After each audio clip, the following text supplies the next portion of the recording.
The mud of York in the autumn of 1979 was cold and wet, and it smelled of damp earth and centuries of decay. Archaeologists from the York Archaeological Trust were digging at a site called Coppergate.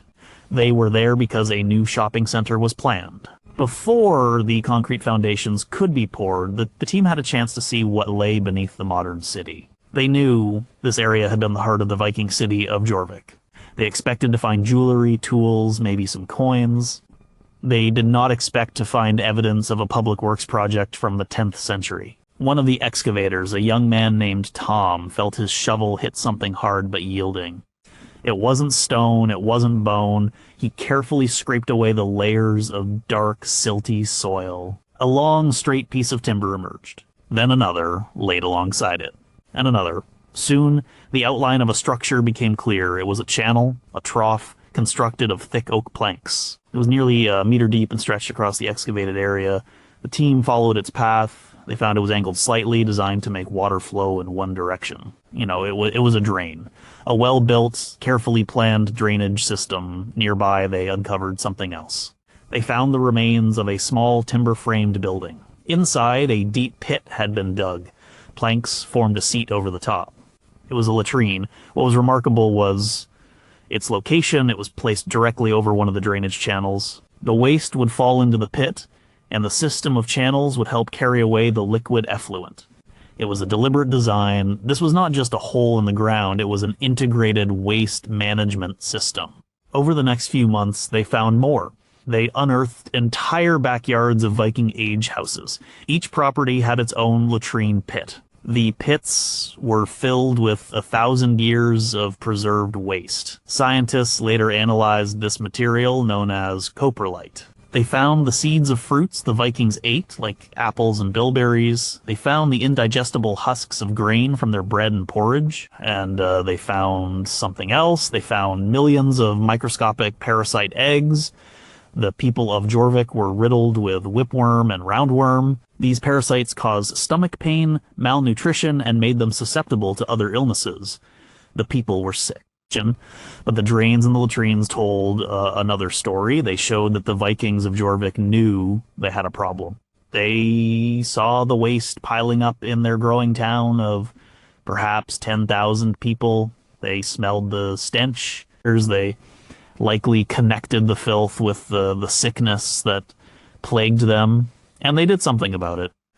They organized, they cut down trees, shaped the timbers, and built a system to channel the waste away from their homes. It was a massive undertaking for a town in the 900s. It was a public health initiative. It wasn't perfect. The parasites proved that. But it was a start. It was a clue, preserved in the mud, that these people were not just raiders and traders. They were city builders who understood that to live together, you had to find a way to manage your filth.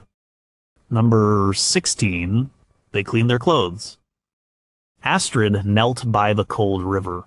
The water numbed her fingers in minutes. It was late autumn, around the year 985, in a small settlement in the Danish countryside. The air was sharp with the smell of wood smoke and wet leaves. Beside her was a large wooden bucket filled with the family's clothes. Tunics, trousers, and underdresses, all made of wool or linen. They were stiff with sweat and grime from a week of work on the farm. This was her task today. It was a task she did often. She pulled a heavy wool tunic from the bucket.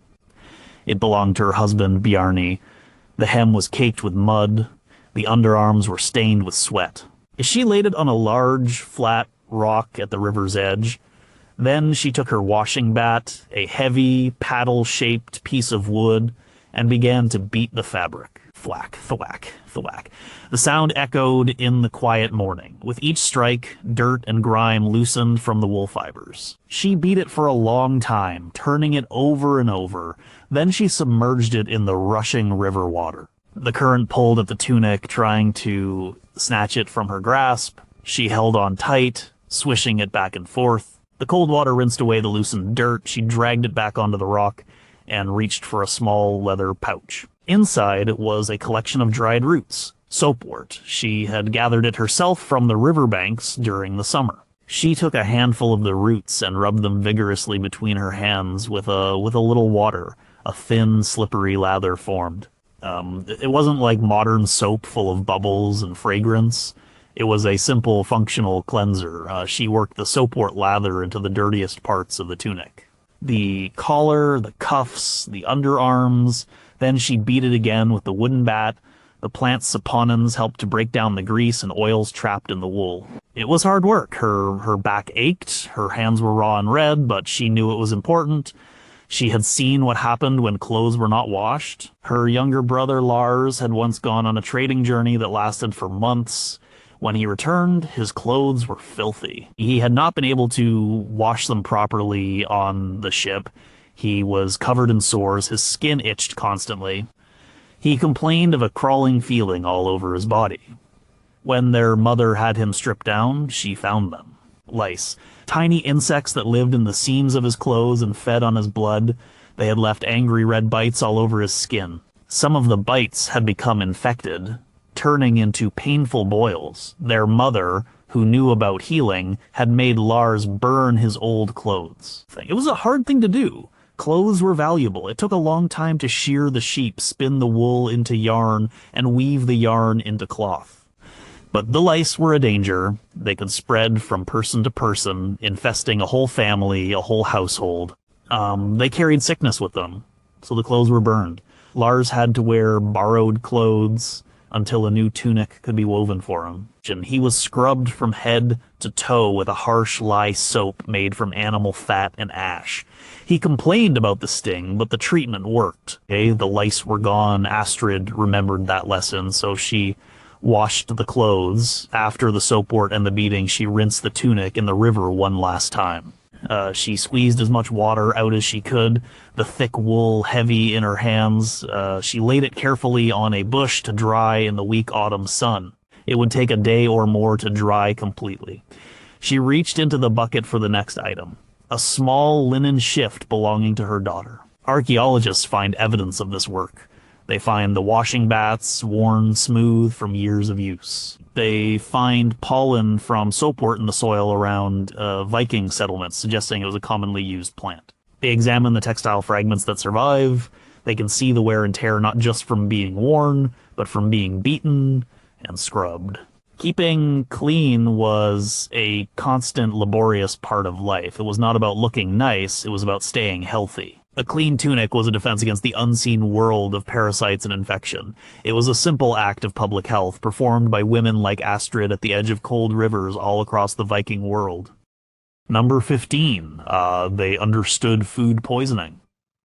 Leif stood on the deck of his Nar, a sturdy trading ship moored in the harbor of Hedeby. It was the summer of 950. The sun was warm, but a cool breeze came off the water. The air smelled of salt, tar, and drying fish. Leif was not a warrior, he was a merchant. His wealth came from long, dangerous voyages to the north, trading German pottery and glass for furs and walrus ivory. The success of those voyages depended on many things. Good weather, a sturdy ship, a skilled crew, but more than anything, it depended on the food. Leif was in charge of provisioning the ship for a journey that could last 3 months. He knew that a mistake here, in the weeks before they even set sail, could be fatal. He had learned this the hard way.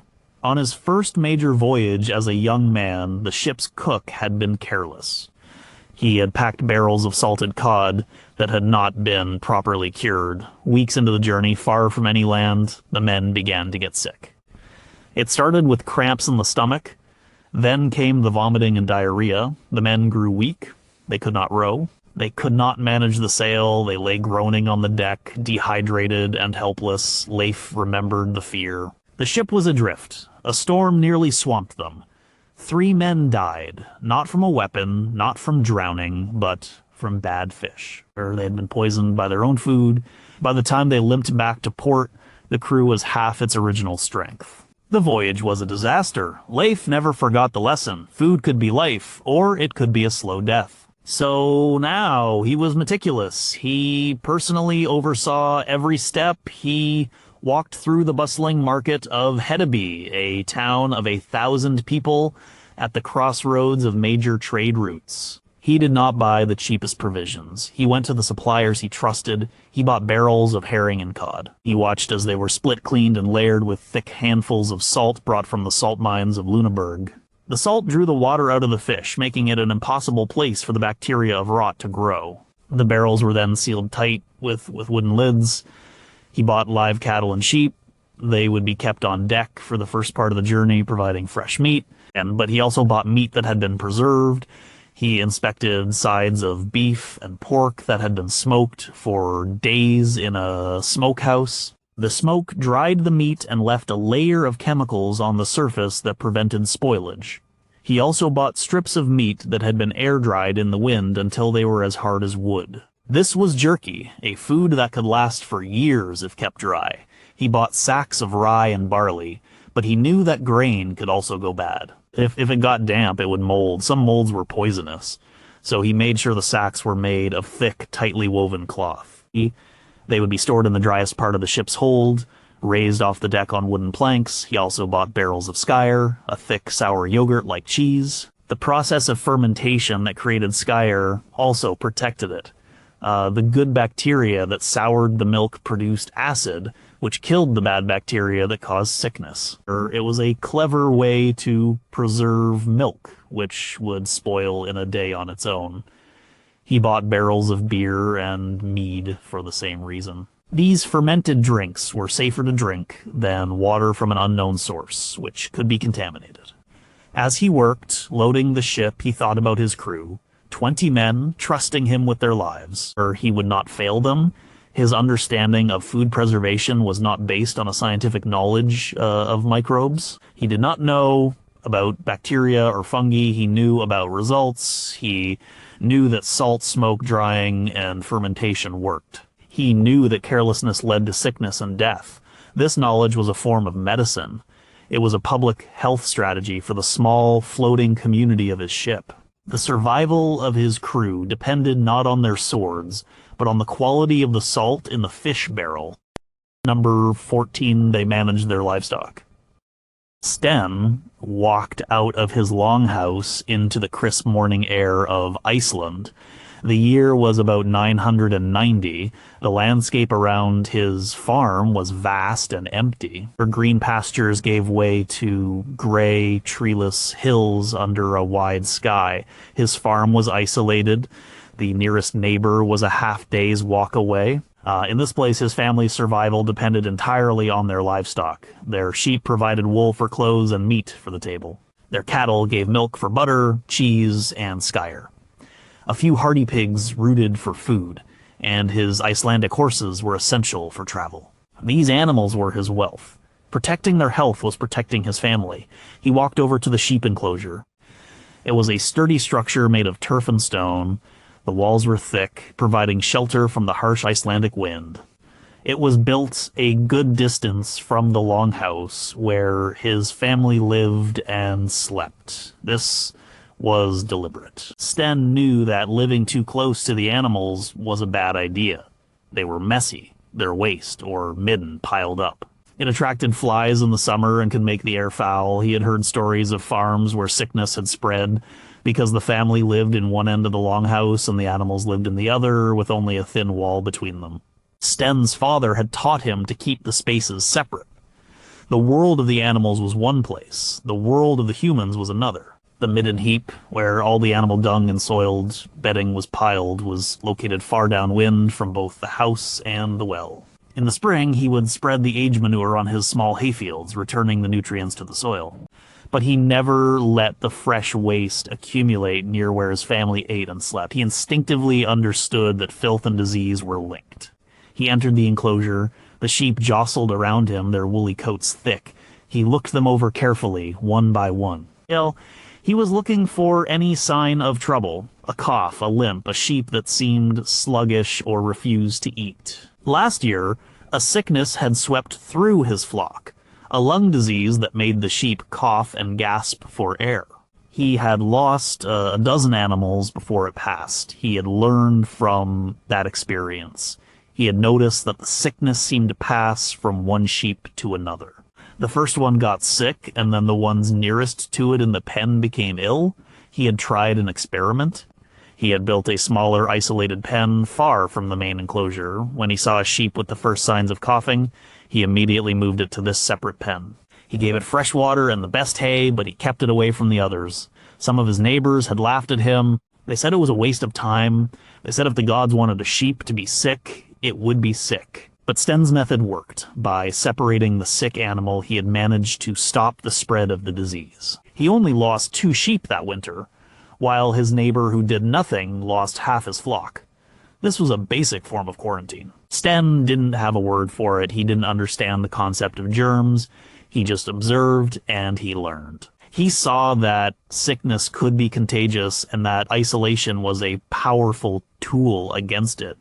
He applied the same logic to his other animals. If a cow seemed unwell, it was moved to a separate pasture. He was careful to wash his hands after tending to a sick animal before he went inside to his family. Archaeological evidence from Viking farmsteads supports this picture. Excavations in Iceland, Greenland, and Scandinavia show that farm layouts were often carefully planned. Animal enclosures, barns, and midden heaps were typically separated from the main dwelling house. This separation was a practical choice. It reduced the smell and the pests, but it also functioned as a public health measure, reducing the transmission of diseases from animals to humans. Farmers like Sten were the front line of public health in the rural Viking world.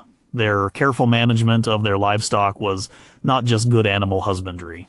It was a strategy for keeping their families alive. Number 13, they kept their distance when sick.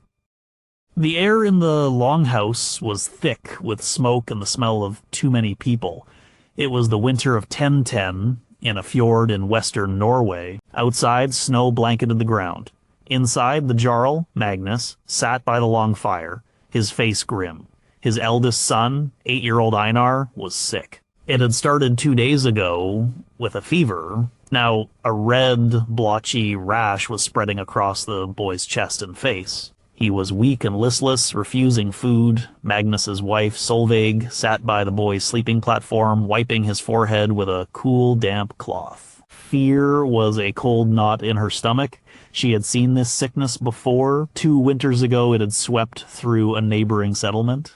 It had taken 3 children. It was a contagious fire that, once lit, was hard to put out.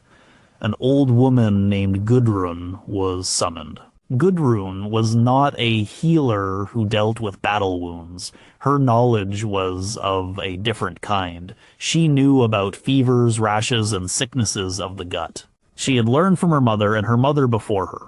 She arrived leaning on a wooden staff, her face a roadmap of wrinkles. She looked at the boy carefully. She felt his forehead. She looked at the rash on his skin. She listened to his breathing. She did not touch him more than was necessary. Then she turned to Magnus.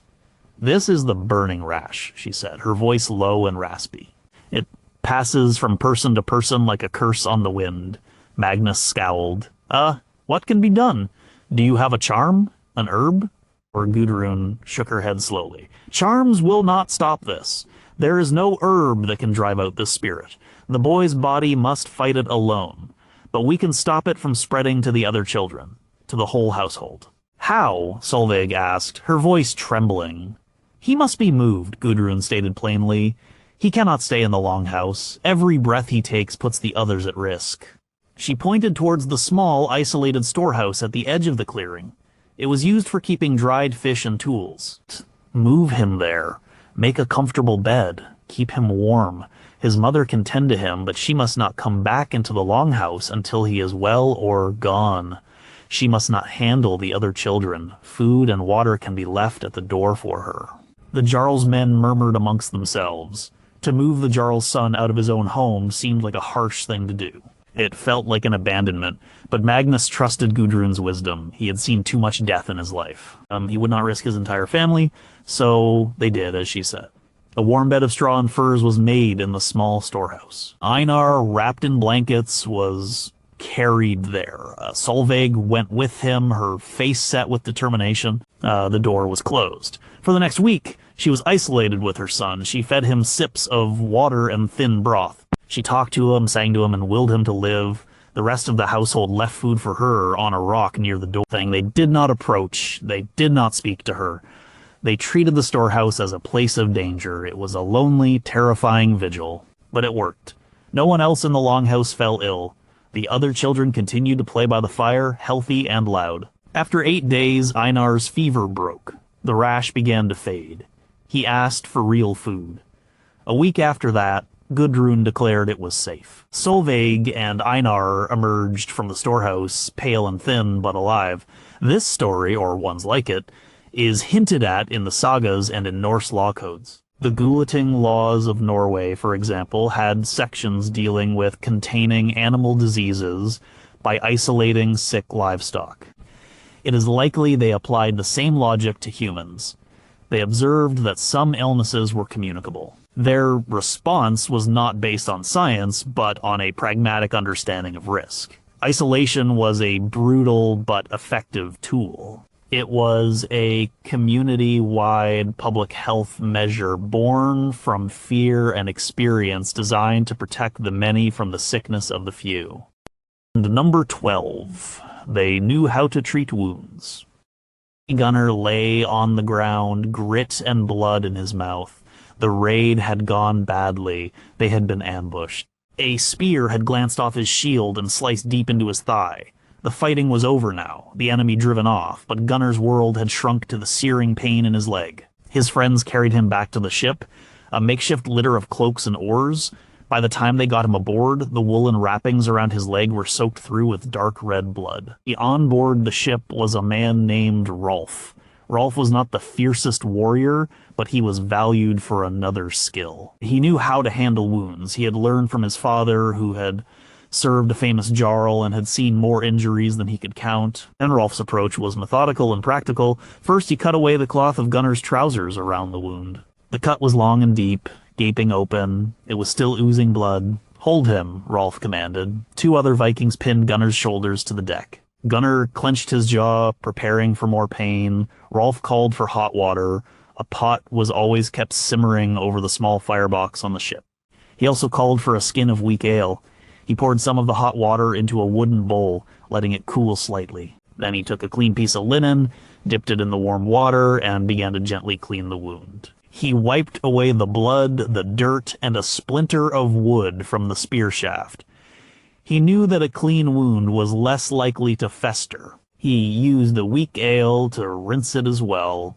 The alcohol in the ale had a cleansing property. The bleeding had slowed but not stopped. Rolf reached into a small leather pouch he always carried. Inside were dried herbs and mosses. He pulled out a handful of dried feathery leaves. It was yarrow. He had been taught that this plant, when crushed and applied to a wound, helped to stop bleeding. He ground the dried leaves between his palms and packed the resulting powder firmly into the cut. He pressed down hard. Gunnar groaned a low, guttural sound. Rolf held the pressure, counting slowly. After a few minutes, he checked. The bleeding had almost stopped completely. Now the wound needed to be dressed. Rolf reached back into his pouch and pulled out a large clump of something that looked like dried moss. It was pale green and spongy, sphagnum moss. He had gathered it from a bog near his home. He knew that this moss was special. It could soak up a huge amount of blood and fluid, far more than cloth could, and for some reason wounds packed with it seemed to stay cleaner and heal better than those dressed with linen alone. He carefully placed a thick pad of the sphagnum moss over the wound. Then he took a long strip of clean linen and began to wrap the thigh tightly, holding the moss in place and providing pressure. He worked quickly and efficiently, his hands sure. When he was done, he tied it off. Don't put weight on it, he told Gunnar. Rest. Drink water. We will change the dressing tomorrow. Rolf's knowledge was not magic. It was the result of generations of trial and error. Yarrow contains alkaloids that can constrict blood vessels, helping to clot blood. Sphagnum moss is highly acidic and contains iodine, which gives it antiseptic properties. It creates an environment where bacteria struggle to grow. In the 21st century, scientists would confirm the wisdom of these ancient remedies. During World War I, sphagnum moss was used extensively as a sterile surgical dressing when cotton supplies ran low. Archaeological finds confirm this medical knowledge. Skeletons of Vikings show evidence of healed traumatic injuries. A man buried in Sweden had a severe head injury that had clearly been tended to and had healed over. A skeleton from a mass grave of Vikings in England showed a man who had survived a sword cut to his femur, a wound that would have been fatal without effective care to stop the bleeding and prevent infection. The Vikings were pragmatic people. Warfare and a harsh lifestyle meant injuries were common. Developing effective ways to treat those wounds was a matter of survival. And Rolf's medical kit, with its herbs and mosses, was as vital a piece of equipment as any sword or axe. Number 11. They built houses to breathe. Inga stood in the center of the clearing, watching her new home take shape. It was the year 890, in a newly settled area of eastern England, a place the Norse called the Danelaw. Her husband, Halfdan, and their sons were raising the main timbers of their new longhouse. For months they had lived in a temporary sod hut, but now their permanent home was being built. It was a familiar design, one she had seen all her life. A long rectangular frame with curved walls that made it look like an overturned ship. The house was not just a shelter from the rain and cold. Its design was a result of centuries of experience in how to live in a northern climate. And built into that design was a deep, practical understanding of air quality. The center of the house was the long fire, a shallow pit in the earthen floor that would burn day and night. Oh, it was the heart of the home. It provided light, warmth for cooking, and a social focal point. But a fire also produces smoke. Inga knew that a house full of smoke was a miserable place to live. It made your eyes sting and your throat burn. It made you cough. It could make you sick. She watched as Halfdan and the boys worked on the roof. They were not building a solid sealed roof. Directly above the long fire, they were leaving a hole. A smoke hole. It was a simple but crucial piece of technology. As the fire burned, the hot smoke and air would rise. The smoke hole acted like a chimney, drawing the smoke up and out of the living space. It was not perfect. On a windy day, some smoke would be blown back down. The upper reaches of the longhouse would always be hazy. But it made the lower level where people lived and worked breathable. The walls were also part of this ventilation system. They were not solid timber. The frame was made of wood, but the spaces in between were filled with wattle and daub. This was a lattice of woven hazel or willow branches, plastered over with a mixture of clay, soil, and animal dung. This material was a good insulator, but it was not airtight.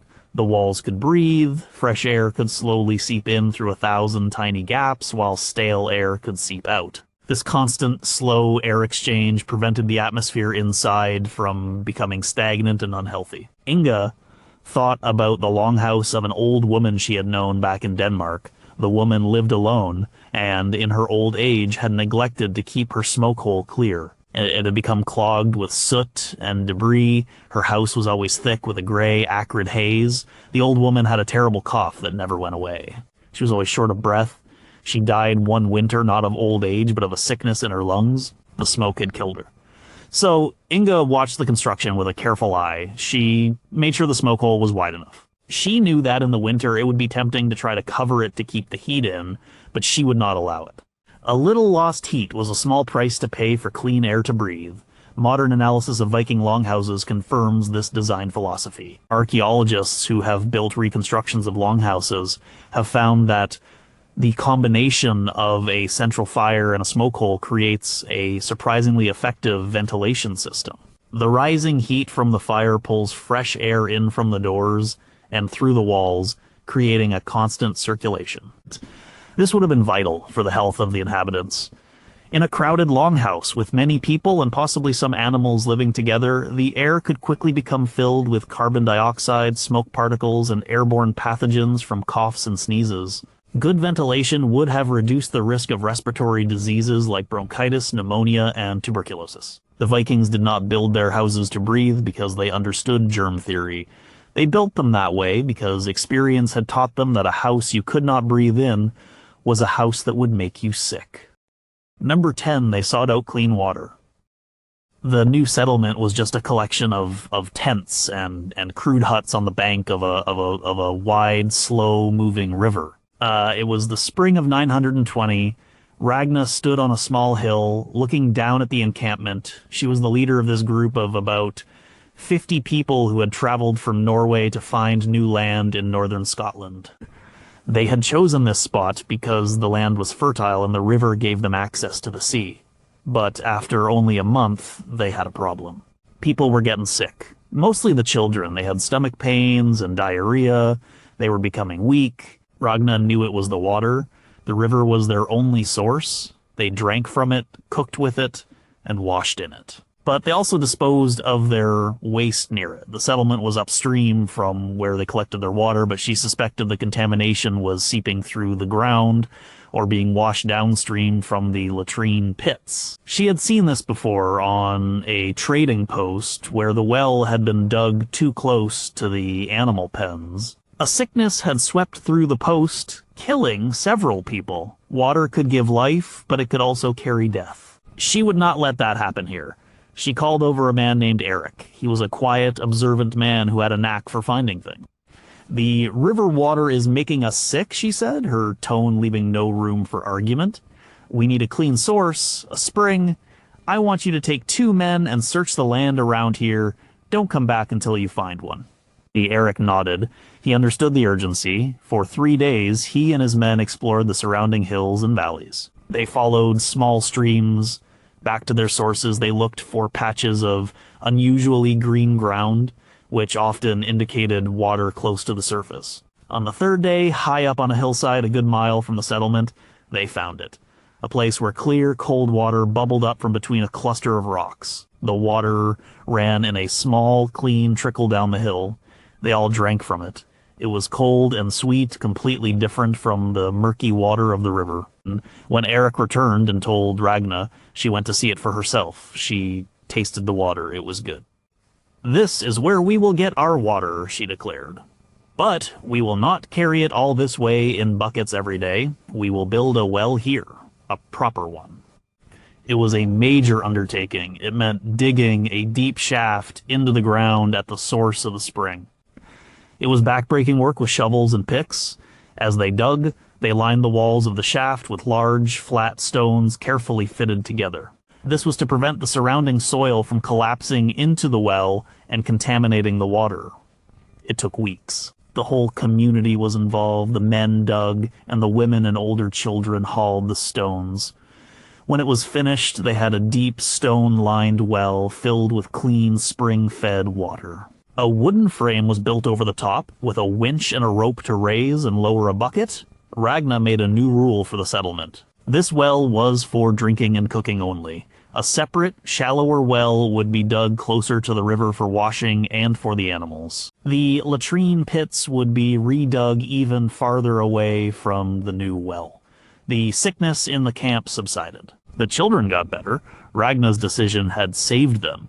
This focus on clean water sources is seen at Viking sites across their world. In the bustling towns of Birka and Hedeby, archaeologists have found numerous wells. Some are simple pits, but many are complex structures lined with timber or stone. The quality of the construction shows that they were important long-term investments. In some cases, old wells that had become contaminated were deliberately filled in, and new ones were dug elsewhere. This shows a conscious decision-making process. They were able to identify when a water source had gone bad and take action to replace it. They understood on a fundamental level that not all water was the same. The difference between clear water from a deep well and cloudy water from a polluted river was the difference between health and sickness. Their search for and protection of clean water was one of the most important public health activities they undertook. Number 9, they cared about their teeth. Katil smiled, and the firelight glinted off his teeth. It was a startling sight. His upper front teeth were filed with a series of deep horizontal grooves. It was a deliberate and likely painful modification. Kettle was a merchant who traveled with the Rus. the Eastern Vikings down the rivers to Constantinople. He was in a trading camp near modern-day Kiev around the year 970. He was proud of his teeth. They marked him as a member of a particular group, a man who had seen the world. An Arab diplomat named Ibn Fadlan, who encountered Vikings on the Volga River, noted their tall stature and their tattoos, but he did not mention their filed teeth. This suggests the practice might have been specific to certain groups or time periods. Archaeologists have found dozens of skulls, mostly in Sweden, but also in Denmark and England, with these same modifications. The grooves are so precise that they must have been made with a sharp metal file by a skilled hand. It was a form of body art, perhaps, to make them look more fearsome in battle or to signify status within a trading guild. But the filed teeth are just the most dramatic clue about Viking dental health. When archaeologists examine the teeth of ordinary Vikings, they get a more complete picture. And that picture is surprising. In many ways, the average Viking had better teeth than many people in Europe in later centuries. The main reason for this was their diet. It was low in sugar. Sugarcane was unknown to them. The only sweeteners they had were honey and fruit, which were used sparingly. Without large amounts of sugar, the bacteria that cause cavities struggled to thrive. As a result, severe tooth decay of the kind that became common after the 18th century was relatively rare among the Vikings. However, their teeth were not perfect. Their diet was tough and abrasive. Their bread was made from stone-ground flour, which always contained tiny particles of grit from the grinding stone. They ate tough, dried meat and root vegetables. This coarse diet acted like sandpaper, wearing down the chewing surfaces of their teeth over their lifetime. In the skulls of older Vikings, the teeth are often worn down flat, sometimes right to the pulp. This condition, called dental attrition, could be very painful and led to abscesses and infections. An examination of a Viking skeleton from the 10th century might reveal a lot. A man of about 40, a farmer from a small Danish village. His teeth would show heavy wear. He might have lost a few molars in the back. There might be evidence of a large abscess at the root of one tooth, an infection that would have caused him constant throbbing pain, and he may have even died from this infection if it had spread to his bloodstream. There's also evidence that they tried to treat their dental problems. Some skulls show signs that people were using toothpicks. Small grooves are worn between the teeth from repeated probing to remove trapped food. In one remarkable case, a molar was found that had been filed down, possibly to relieve the pain from a cavity or a crack. While they did not have dentistry as we know it, they were not passive sufferers of dental pain. They did what they could with the tools they had. Kettle's filed teeth show a concern for appearance and identity. The worn-down teeth of the farmer show the harshness of their diet. The evidence of toothpicks and basic interventions shows a desire to deal with dental problems. Together, they paint a picture of a people who were very aware of their teeth. They were a part of their identity, a source of pain, and something that required care. In a world without dentists, maintaining some level of oral health was a personal and important aspect of overall well-being. Number 8, they practiced basic surgery. The pain in Finn's hand was a throbbing, angry thing. It had started 3 days ago with a small splinter of wood picked up while he was carving a new handle for an axe. He had tried to dig it out with the point of his knife, but he had only made it worse. Now, his whole hand was swollen and red. A yellow-white puss was weeping from the wound.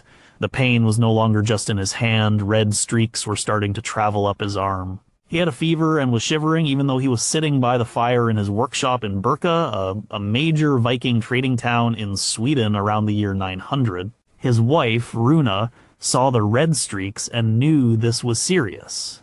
She had seen a man die from such a thing.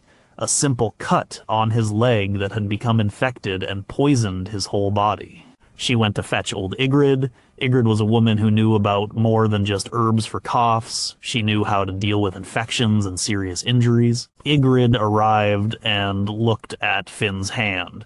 Her expression was serious. The poison is spreading, she said. We have to let the pus out now. Finn's face went pale. He knew what that meant. It meant a knife. Ygritte's preparations were deliberate. she had Runa boil some water. Into the boiling water, she dropped the small, sharp iron knife she used for such work.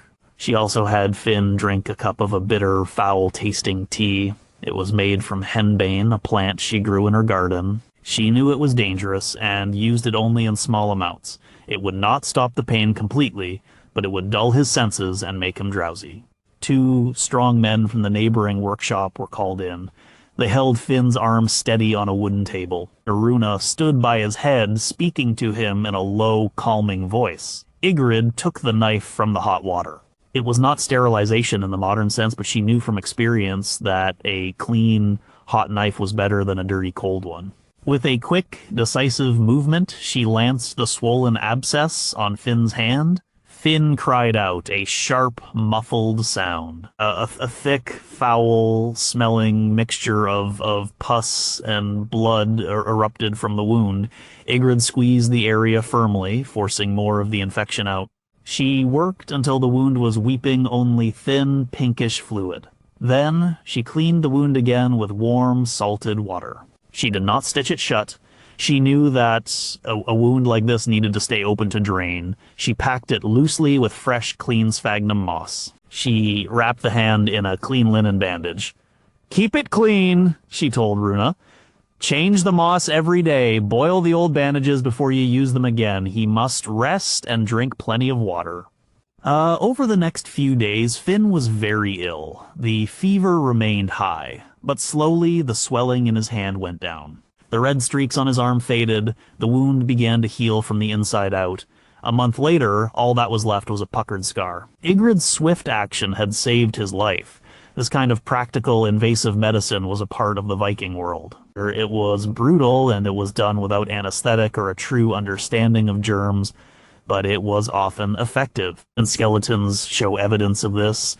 Amputations were performed, skulls have been found with holes drilled in them, a procedure called trepanation, possibly to relieve pressure from a head injury. Many of these skulls show signs of bone regrowth around the hole, meaning the patient survived the surgery and lived for years afterward. These procedures required immense courage from both the patient and the practitioner. They also required a surprising amount of anatomical knowledge and an understanding of how the body healed. The use of heat on tools, the lancing of abscesses to drain infection, and the use of antiseptic dressings like sphagnum moss were all vital public health interventions. In a world full of sharp tools, weapons, and the risk of infection, the skill of a person like Ygritte was as important to the community's health as a plentiful harvest. Number 7, they kept pests out. The sounds from the storeroom were quiet but unmistakable. A faint scratching, a tiny squeak. Brynja heard it in the middle of the night, and her heart sank. Mice. She lived in a crowded tenement building in the Viking town of Jorvik, the city now called York, around the year 960. Her family had one room in a long, timber-framed house. Their food for the next few weeks was in that storeroom. Sacks of barley, dried fish, and a small wheel of cheese they had traded for. Pests were not just an annoyance. They were a threat to survival. Mice and rats could eat through a family's winter food supply with shocking speed. What they didn't eat, they spoiled with their droppings and urine. Brynja knew that food contaminated by rodents could make people sick. She had a young son, and she would not risk his health. The next morning, she took action. First, she and her husband Eric emptied the storeroom. They inspected every sack and container. One sack of barley had a small hole chewed in the corner. They threw that barley out. It was a painful loss, but she would not feed it to her family. The cheese had been nibbled at one edge. She cut that part away, a generous slice, and discarded it. Next, she set about making the storeroom more secure. The grain had been stored in cloth sacks on the floor. This was a mistake. Eric had some spare wood, and he built a low platform, raising it a few inches off the dirt floor. Storing the food off the ground would make it harder for the mice to get to. She also had several large clay pots with wooden lids. She transferred the rest of the barley from the sacks into these pots, sealing them as tightly as she could. The dried fish were re-hung from the ceiling rafters on new leather thongs, but her most important weapon against the pests was already in the house, sleeping by the fire. It was a ginger-colored cat named Fifa, Cats were highly valued in the Viking world. They were not just pets, they were working animals. They were a form of biological pest control. FIFA was a ruthless hunter of mice. Brynja made sure the cat was well fed with scraps of fish and milk, not to make her lazy, but to keep her strong and loyal to the household. That night, she shut FIFA in the storeroom. In the morning, the cat was curled up asleep, and the proud, dead body of a mouse lay on the floor beside her. This battle against pests was a constant part of life in any Viking settlement. Archaeological digs reveal the truth of this. In the excavated houses of Jorvik, the bones of black rats and house mice are common finds, but so are the bones of cats. DNA studies have shown that cats spread across Europe with the Vikings, who likely carried them on their ships to control the rodent populations that would have otherwise decimated their food stores during long sea voyages. The design of their buildings also shows an awareness of pest control. Granaries and food storage buildings were often built on staddle stones, which were large, mushroom-shaped stones. The building would rest on the top of the stones, and the overhanging cap made it very difficult for a rat or mouse to climb up and get inside. This was a simple but very effective piece of pest-proof architecture.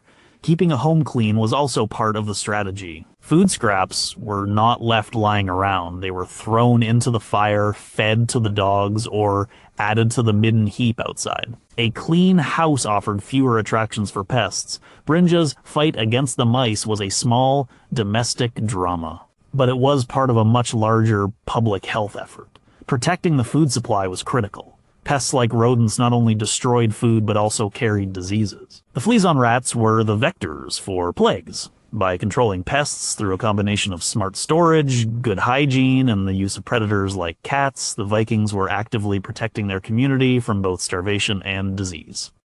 Number 6, they used antiseptic plants. The bog was a quiet, mysterious place. The ground was a spongy carpet of mosses, and the air was still and damp. It was late summer, around the year 1000. Helga moved carefully through the landscape, her bare feet sinking slightly into the wet ground.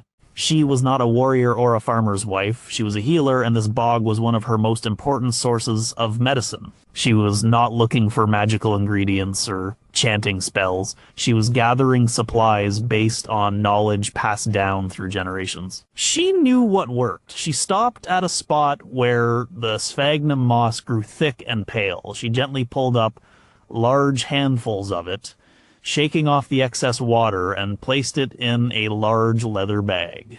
She knew this moss was a treasure. It was the best thing for dressing a deep wound. It soaked up blood like nothing else, and wounds packed with it were less likely to turn foul and putrid. She did not know why, she just knew that it was so.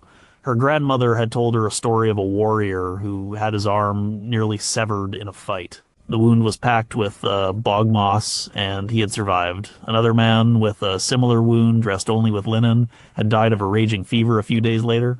The moss made a difference. From the edge of the bog, she gathered the feathery leaves of yarrow. This was for staunching the flow of blood. She also dug up the thick, juicy roots of angelica. This plant was powerful. A tea made from the root could calm a churning stomach or ease a chesty cough. It was a versatile medicine she always kept dried in her home. Her knowledge was a mental encyclopedia of the local flora. She knew that a tea from meadowsweet could ease a headache. She knew that the bark of the willow tree, when chewed, could relieve pain and fever. She knew which mushrooms were safe to eat, which would make you sick, and which would kill you. This was not superstition. It was science learned through observation and experimentation over centuries. One of the most important plants she used was not for medicine, but for cleaning. It was juniper. She gathered branches of it and would take them back to the village. When there was sickness in a household, she would burn the juniper branches inside the longhouse. The smoke was thick and aromatic. It seemed to cleanse the air.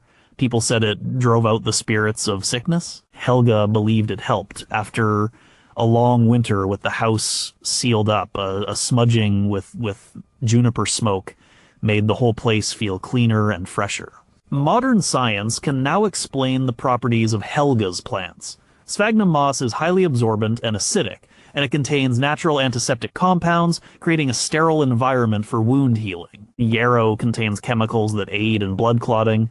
Angelica has antibacterial properties. Willow bark contains salicin, which is the chemical basis for aspirin. Burning juniper releases compounds like terpenes, which have antimicrobial effects and can act as a natural fumigant, killing mold spores and bacteria in the air. Helga's work was a vital part of the community's public health system. While the men were warriors and farmers, the healers, who were often women, were responsible for the day-to-day health of the population. They were the pharmacists, doctors, and public health officers all rolled into one. They understood that the natural world around them was a source of powerful tools for preventing and treating illness. Their knowledge of botany was not just a quaint piece of folklore, it was a sophisticated, evidence-based system of medicine that played a crucial role in the survival and well-being of their people. Number 5, they built dedicated workshops. The clang of Ivar's hammer on hot iron was the loudest sound in the settlement. It was a constant, rhythmic beat that set the pace of the day. Ivar was the blacksmith in a small coastal village in Norway around the year 930. His work was essential. He made nails for the ships, hinges for the doors, knives for the kitchens, and of course axes and swords for the warriors. Without him, the village could not function, but his workshop, the smithy, was a place of danger. The forge was a roaring inferno, hot enough to melt metal. The sparks flew constantly, threatening to set fire to anything flammable, and the smoke was the worst part. He burned charcoal in his forge, and it produced a thick, acrid smoke that filled the air. It was a necessary evil of his trade. When Ivar had first set up his workshop, he had to decide where to build it.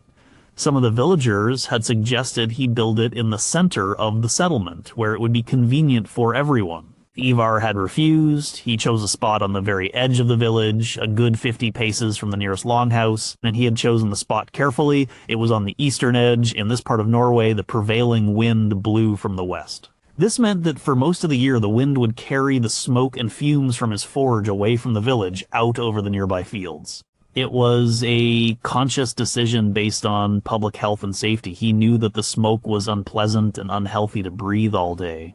He had known an old blacksmith in his home village whose lungs had given out, who had coughed up black phlegm until the day he died. Ivar did not want that fate for himself or for his neighbors and their children.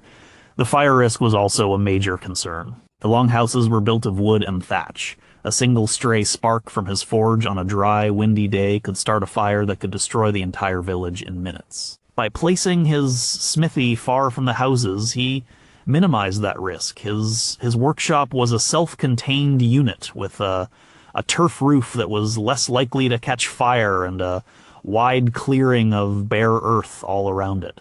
This separation of industrial activity from living spaces is a pattern seen in many excavated Viking settlements. The blacksmith shops, with their noise, pollution, and fire risk, are almost always found on the periphery of the village or town. The same is true for other dirty industries like pottery kilns or areas where animal hides were tanned, a process that involved using foul-smelling substances like urine. In larger trading towns like Hedeby, the zoning was even more pronounced. The town was divided into distinct areas. The waterfront was for trade and shipbuilding. Certain areas were for craftspeople like comb makers and weavers. And the noisy, smelly, or dangerous activities were pushed to the outskirts. This was urban planning, Viking style. It was not dictated by written laws or a formal government. It was based on common sense and a shared understanding of how to live together without making each other sick or endangering the community. They recognized that certain activities produced negative externalities, pollution, noise, and risk. Their solution was simple and effective separation. By creating a buffer zone between industrial work and domestic life, they were practicing a form of environmental public health. Ivar's decision to build his smithy downwind was not just a personal choice, it was a service to the entire community. Number 4, they understood diet was key to strength. Olaf was 10 years old and he was tired. He had spent the morning running, wrestling with the other boys, and practicing with a small wooden sword and shield. Now, It was time for the midday meal. He was living in the household of his uncle Gunnar, a respected warrior in Iceland around the year 975. Olaf had been sent here to be fostered, to learn the skills he would need to be a man, and Gunnar believed that those skills began with what you put in your body. Olaf was hoping for a large piece of bread and some honey, but that was not what Gunnar put on the wooden plate in front of him. Well, there was a piece of boiled cod, flaky and white. There was a large scoop of skyr, the thick sour yogurt that was a staple of the Icelandic diet. There was a small pile of cooked turnips, and there was a handful of dark purple bilberries, which Gunnar's wife had gathered from the hillsides and preserved in a crock. Eat, Gunnar said simply. His voice was not unkind, but it was firm. Olaf wrinkled his nose at the fish, but he ate it. He knew better than to argue. As he ate, Gunnar talked. A man's body is like a ship, he said, mending a leather strap from his shield. If you build it with poor wood, it will break apart in the first storm. If you build it with strong oak, it will carry you through anything. He pointed at the food on Olaf's plate with his knife. The fish makes your muscles strong. It builds the wood of your ship. The skyr makes your bones hard, like the iron rivets that hold the planks together. A man with weak bones will snap like a twig in a wrestling match. The turnips, he continued, give you the energy to row all day or to keep fighting when others are tired. That is the fuel for your fire. And the berries, they keep the sickness away. They keep your blood clean and your eyes sharp. The Gunnar's lesson was not about flavor or enjoyment. It was about function. He saw food as a tool for building a strong, resilient body. He had a practical, if not scientific, understanding of nutrition. He knew that a diet based only on bread and porridge made men weak. He had seen that men who ate a lot of fish and dairy products were generally stronger and healthier. He had observed that sailors on long voyages who had no access to fresh plants often got sick with a strange disease that made their gums bleed and their old wounds open up, what we now know as scurvy. The Viking diet was, by necessity, based on what they could grow, raise, or catch in their local environment. In Scandinavia, this meant a lot of fish, both fresh and preserved. It meant dairy products from cows and sheep. It meant hardy grains like barley, rye, and oats, and it meant supplementing this with whatever they could: forage, berries, nuts, herbs, and seaweed. Isotope analysis of Viking skeletons confirms this varied diet. Scientists can analyze the chemical signatures in bones to determine what a person ate during their life. These studies show that most Vikings ate a mix of land-based food like meat and grains, and sea-based food like fish and seals. This surf and turf diet provided a good balance of protein, fats, and carbohydrates. Gunnar's nutritional advice to Olaf was a form of preventative medicine. He was teaching the boy that health was not something that just happened. It had to be built day by day, meal by meal. A strong army started with strong individuals, and a strong individual started with a good diet. This focus on building physical strength and resilience through food was a cornerstone of their public health philosophy. Number 3, they had a bathing culture. The men were filthy. They had been on the trail for a week, traveling overland from the trading post at Birka to a settlement deeper in the Swedish mainland. It was the year 995. Dust from the road caked their skin and clothes. Their beards were matted and they smelled of sweat and horse. The leader of the group, a merchant named Harold, spurred his horse on. He was not thinking about the trade goods on his pack horses. He was thinking of a bath. When they finally arrived at the settlement, they did not go to the chieftain's hall to announce their arrival.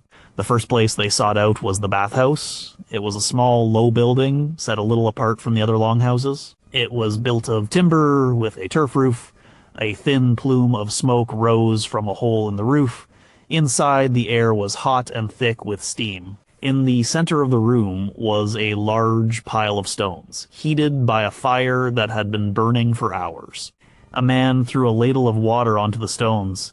It erupted with a loud hiss, releasing a fresh cloud of steam that filled the room. This was the badstofa, or sauna. Harold and his men stripped off their dirty clothes. They sat on wooden benches that lined the walls, letting the intense heat soak into their tired muscles. The heat opened up their pores and made them sweat profusely. After a few minutes, they were drenched. This was the first stage of cleaning, sweating out the dirt. Then came the washing. There were large wooden tubs filled with hot water. They used soap made from animal fat and ash to scrub themselves clean. They also used bundles of fine birch twigs called vita to gently beat their skin. This stimulated blood circulation and helped to remove dead skin. The bathhouse was more than just a place to get clean. It was a social center. Men sat in the steam, talking and laughing. They shared news, told stories, and made business deals. It was a place to relax and unwind, a vital ritual after a long journey or a hard week of work. This tradition of bathing was deeply ingrained in Viking culture. It was so important that Saturday was known as lagerdagur, which literally means washing day or bath day. This name for Saturday still exists in modern Scandinavian languages. It implies that bathing was a regular weekly ritual for the entire community, and foreign observers were often struck by the Vikings' cleanliness. The Arab diplomat Ibn Fadlan was disgusted by their habit of sharing a single bowl of water for their morning wash. But other chroniclers, like the English churchman John of Wallingford, complained that the Vikings were too clean. He wrote around the year 1220 that the Danes were a threat to the virtue of English women because they combed their hair daily, bathed every Saturday, and changed their clothes frequently. In his view, their good hygiene made them dangerously attractive. Archaeological evidence supports the existence of these bathhouses. The remains of buildings identified as saunas have been found at Viking Age sites. They typically contain a large stone-lined hearth or a pile of fire-cracked stones, which were clearly used for generating steam. The Viking commitment to bathing stands in stark contrast to the stereotype of them as dirty barbarians. In an age when many cultures viewed bathing with suspicion, the Vikings saw it as a necessary and pleasurable part of life. This regular communal bathing was a powerful public health practice. It washed away dirt and bacteria, reduced the prevalence of skin diseases, and helped to control parasites like lice. For the Vikings, cleanliness was not just about appearance, it was about health, community, and well-being. Number 2, they were obsessed with grooming. Sigrid sat on a stool by the fire, preparing for the evening feast. It was the year 870 in a thriving Viking settlement in the Orkney Islands. The chieftain was celebrating a successful raid, and everyone in the hall had to look their best. Sigrid took out a small, intricately carved box made of walrus ivory. Inside were her most personal and essential tools, her grooming kit. First, she took out her comb. It was her most prized possession. It was made of bone, cut from the antler of a red deer. The teeth were fine and perfectly spaced, held together by a sturdy central plate, decorated with a pattern of interlocking knots. She began to comb her long, blonde hair, working patiently to remove any tangles. She did this every single day. A clean, well-combed head of hair was a sign of good standing, but more importantly, it was a defense. Regular combing was the best way to control head lice. These tiny parasites were a constant nuisance in the close quarters of a longhouse. They caused intense itching and could lead to scalp infections if the bites were scratched open. A fine-toothed comb, like Sigrid's, was a purpose-built tool for removing lice and their eggs or nits. Archaeologists have found Viking-age combs with the fossilized remains of lice still trapped between their teeth, a testament to their effectiveness. These combs are one of the most common artifacts found at Viking sites. They are found in almost every grave, male and female, rich and poor. They were clearly a universal and essential personal item, as important as a knife. Their prevalence shows that personal tidiness was a deeply held cultural value. Next, Sigrid took a small pair of bronze tweezers from her box. She used them to pluck a few stray hairs from her eyebrows, shaping them carefully. Her tweezers are another common find in Viking graves. They were used by both men and women for personal grooming, for removing splinters, and for other small, precise tasks. Finally, she took out a curious little object. It looked like a tiny, long-handled spoon, also carved from bone. This was an ear spoon. She used it to gently scrape away excess wax from her ears. It seems like an almost absurdly specialized tool, but these ear spoons are found surprisingly often.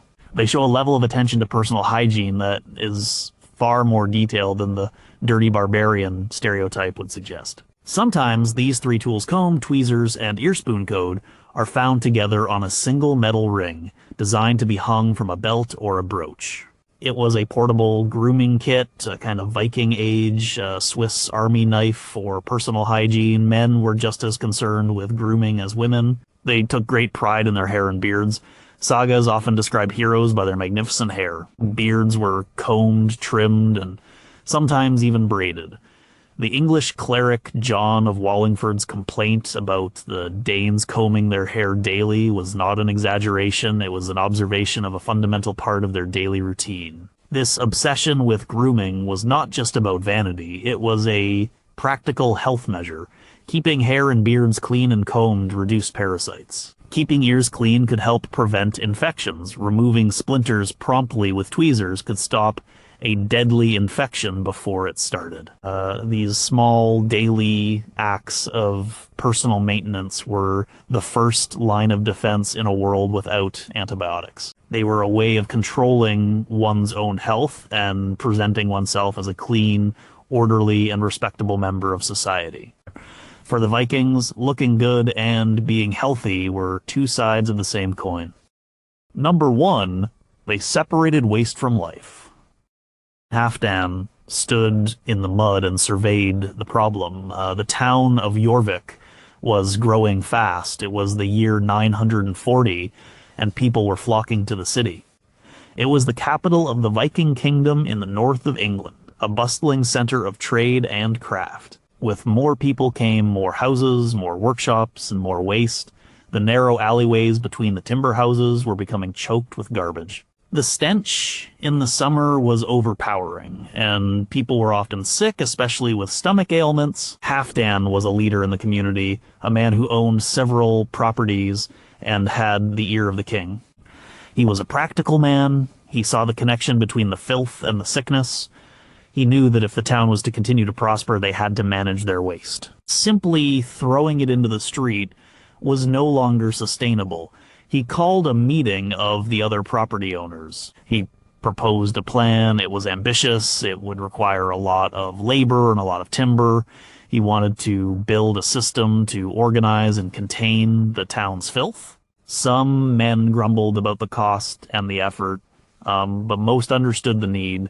The problem was obvious to everyone. The plan had two parts. First, they would tackle the wastewater and runoff. Halfdan organized teams of workers to dig a network of channels or drains running through the backyards and alleyways of the town. These were not just simple ditches. They were carefully constructed, lined with thick oak planks to prevent them from collapsing and to create a smooth channel for water to flow. The channels were angled slightly, using the natural slope of the land to direct the flow away from the houses and towards the nearby river Foss. The second part of the plan was to deal with human waste. Each property was required to dig a deep pit, a latrine, but not just anywhere. The latrines had to be positioned at the back of the properties, away from the living quarters and the wells used for drinking water. Small roofed structures were built over these pits for privacy and shelter. In the most advanced parts of the town, these latrines were built directly over the new drainage channels, creating a rudimentary sewer system. It was a massive public works project. Trees had to be felled and brought to the city. Sawyers had to cut them into planks. Carpenters and laborers had to dig the channels and fit the timbers.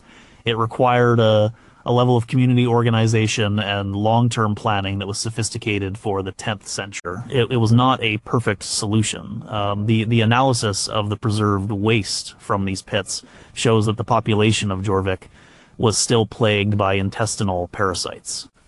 The system did not eliminate disease, but it was a monumental step in the right direction. It was a conscious effort to impose order on the chaos of urban waste. And it represented a fundamental shift in thinking from a mindset of simply discarding waste to one of managing it. This system of drains and planned latrines found at Coppergate in York is one of the most powerful pieces of evidence for a Viking understanding of public health. It shows that they recognized a collective problem, urban pollution, and took collective action to solve it. They were not just passive victims of their environment, they were actively trying to engineer it to make it safer and more livable. The Halfdan's project was not just about making the town smell better, it was an investment in the long-term health and viability of the community. It was the recognition that for a city to thrive, you must find a way to separate the waste of life from the business of living.